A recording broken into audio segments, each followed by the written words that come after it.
Hi, my name is Precious, and one of my bachelor's of science is in psychology. Today, we're going to talk about how cognitive biases affect your growth and how to overcome them. Cognitive biases are mental shortcuts our brain uses to process information quickly. While they help us navigate the world efficiently, they can hold us back from learning, from growing, and from evolving as individuals. In this video, I'm going to talk about how cognitive biases impact your growth and how to overcome them. Overcoming cognitive biases is so important because then you can make better decisions and achieve your potential. So, what exactly are cognitive biases?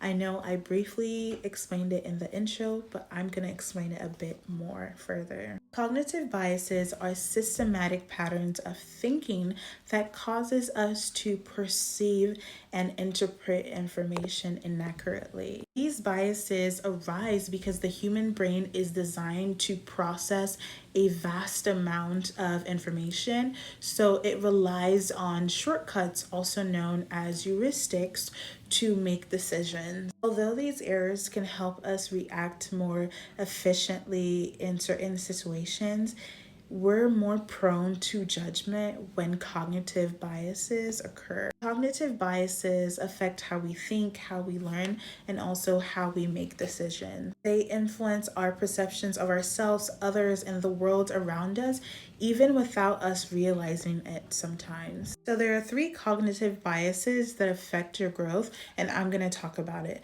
So, the first one is confirmation bias, which is the act of seeking out what we already believe to be true. This is a tendency to seek out information that confirms our pre existing beliefs while ignoring information that directly contradicts it. This bias makes it difficult to consider new perspective, which leads to a narrow view of the world. When someone strongly believes something, whether it's about themselves, their abilities, the world, they unconsciously look for information that supports that belief while disregarding information that contradicts it. So, for example, if you think that you are not good at public speaking, you will remember all the times where you stumbled over your words or you embarrassed yourself trying to speak publicly. To overcome confirmation bias, you must actively seek out opposing viewpoints that challenge what you already believe to be true. Ask yourself, what if you're wrong, and consider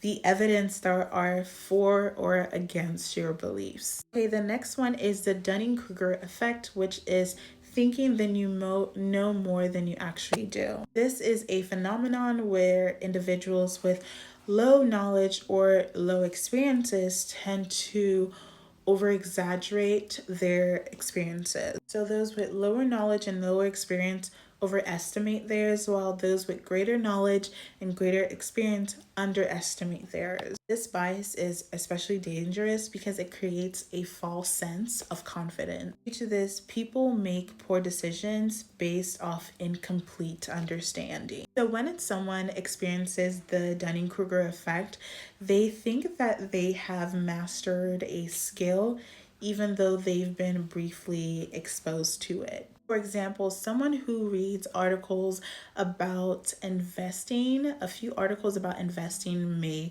believe that they are ready to make all these high risk financial decisions without fully understanding how complicated the market is. Meanwhile, a more experienced investor might be more conscious, understanding the depth of knowledge that is required to succeed. To counteract this bias, it is essential to adopt a learner's mindset and always seek out knowledge. Recognizing that there's more to learn can help combat overconfidence. Seek feedback from people who are doing it better than you or from mentors and listen to the feedback that they are giving to you. Now, the third one is the negativity bias, which is focusing on the bad more than the good. The negativity bias is the tendency to give more weight to negative experiences, negative emotions over the positive one. When negativity bias is at play,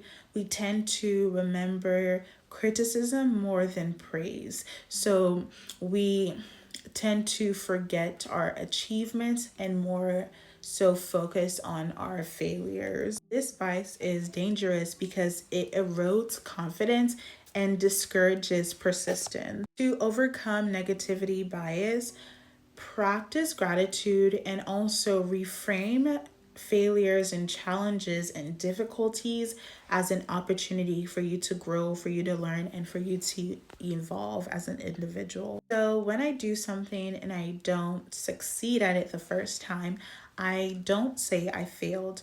Rather, I tell myself I learned from this. I analyze what I did wrong and I try not to do it the next time. Remember, cognitive biases are natural, but they do not have to control your life. By understanding how confirmation bias, the Dunning-Kruger effect, and negativity bias can impact growth in your life, you can take steps to overcome these shortcuts and challenges as a way for you to grow and for you to learn and for you to evolve as an individual. Recognizing your biases is the first step for you to overcoming them. I want to ask you a quick question before I end things.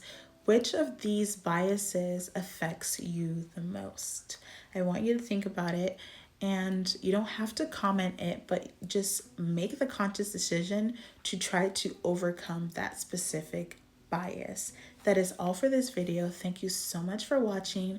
Let me know if you have any questions, comments, or concerns, and let me know if you'd like me to further expand on this video. That is all for now. Bye.